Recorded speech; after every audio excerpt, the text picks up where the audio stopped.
La discipline, la résilience et la constance sont les 3 ingrédients de la recette qui vous permettra d'atteindre un niveau de fluidité supérieur en anglais. La discipline, c'est la clé, c'est de là que tout part. Vous pouvez vous décider.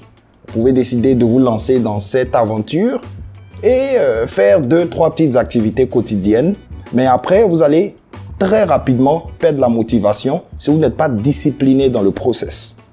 Je parle de motivation, je parle de détermination, mais cela se matérialise concrètement par une certaine discipline au quotidien.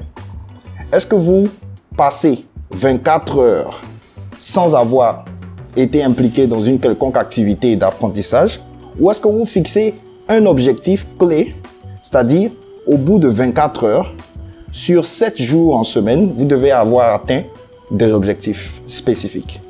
C'est de là que tout part. Il faut viser sur le court terme, mais aussi sur le long terme. Qu'est-ce que vous pouvez faire chaque jour? Qu'est-ce que vous pouvez faire chaque semaine? Qu'est-ce que vous pouvez faire chaque mois? C'est un travail structuré. Malheureusement, lorsqu'il s'agit d'apprendre l'anglais, plusieurs personnes ne le font pas avec le même sérieux qu'avec d'autres objectifs à réaliser. Quand vous devez par exemple obtenir un diplôme, quand vous devez réaliser quelque chose que vous considérez de très important dans votre vie, vous allez vous organiser. Ce n'est pas juste le fait de commencer à apprendre les livres et à travailler. C'est la même chose pour l'anglais. Ce n'est pas juste s'inscrire à des cours d'anglais. Il faut d'abord planifier, il faut se préparer, il faut avoir l'état d'esprit qu'il faut, il faut dégager du temps. Il faut comprendre que c'est un investissement de temps, c'est un investissement d'effort physique, c'est un investissement financier aussi. Mais ce n'est pas que sur les finances qu'il faut s'attarder, il faut s'attarder sur la préparation mentale, psychologique, la discipline. Est-ce que votre temps vous permettra de suivre une certaine discipline et de travailler avec une certaine rigueur? C'est très rigoureux ce que je propose, mais très efficace. Chaque jour a un objectif spécifique. Même si vous êtes en congé, la seule raison pour laquelle vous pourriez peut-être vous abstenir de vous engager dans le process, 1 jour, 2 ou 3, c'est si vous êtes malade.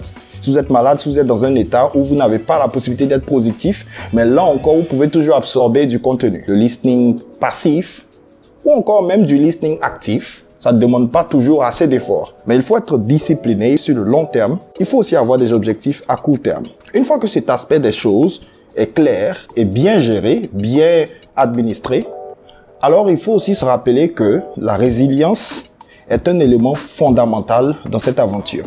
Les choses ne vont pas toujours se passer comme vous le souhaitez.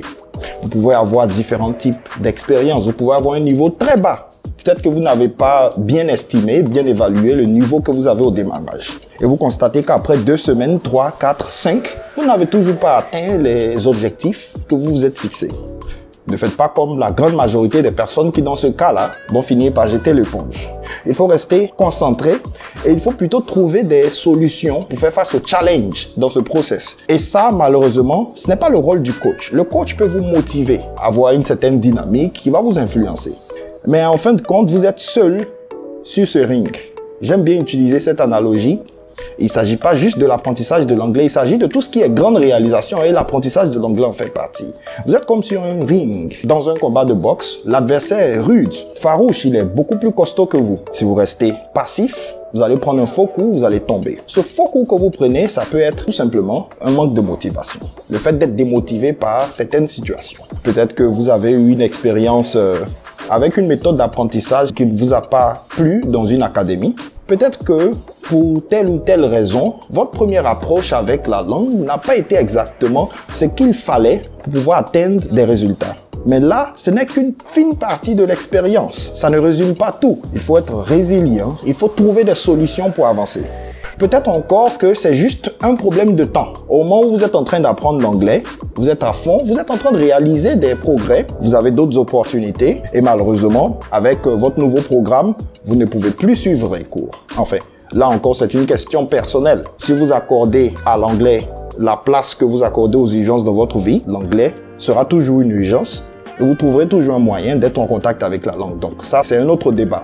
Mais je veux dire, s'il se trouvait qu'il y aurait une raison valable pour que vous ne soyez pas constamment disponible pour suivre des cours d'anglais, je ne pense pas que la solution soit d'abandonner. Peut-être temporairement, mais en fin de compte, il faut plutôt se pencher sur des solutions. Il y a toujours un moyen de s'en sortir. There is always a way out. Like they say, where there is will, there is a way. Vouloir, c'est pouvoir. Il faut comprendre que les choses ne seront pas toujours comme vous l'avez prévu. Il faut accepter cette mentalité de résilience lorsqu'il s'agit d'apprendre l'anglais. C'est une grande réalisation comme tout autre, comme je le disais tantôt. Alors, une fois que cet aspect des choses est clair, souvenez-vous qu'il faut aussi être constant. It doesn't happen overnight. Ce n'est pas d'un jour au lendemain que vous allez réaliser ces objectifs. Le succès est une succession de petits progrès, de progrès quotidiens. C'est comme ça que vous allez réussir à atteindre un objectif beaucoup plus notable. C'est comme lorsque vous allez en salle de gym, je le dis souvent aussi. Très belle image. You're on a weight loss journey. Vous allez faire une séance de workout. Vous n'allez pas du tout réaliser de changement après la séance. Si vous regardez votre corps avant d'entrer en salle et après avoir fait vos exercices, vous n'allez pas forcément constater un changement.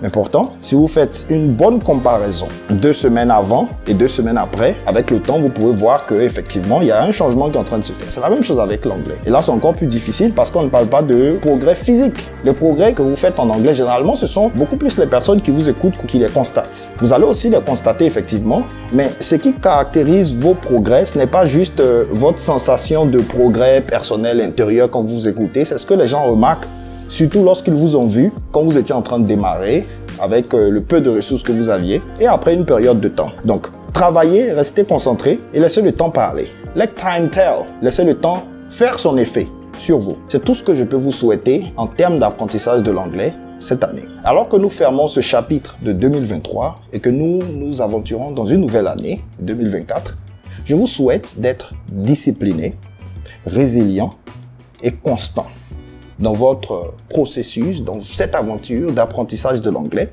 afin de réaliser de bien meilleurs résultats. Je suis Coach Mike ESL, formateur certifié spécialisé en techniques d'expression orale, en anglais général et business English. Bye for now.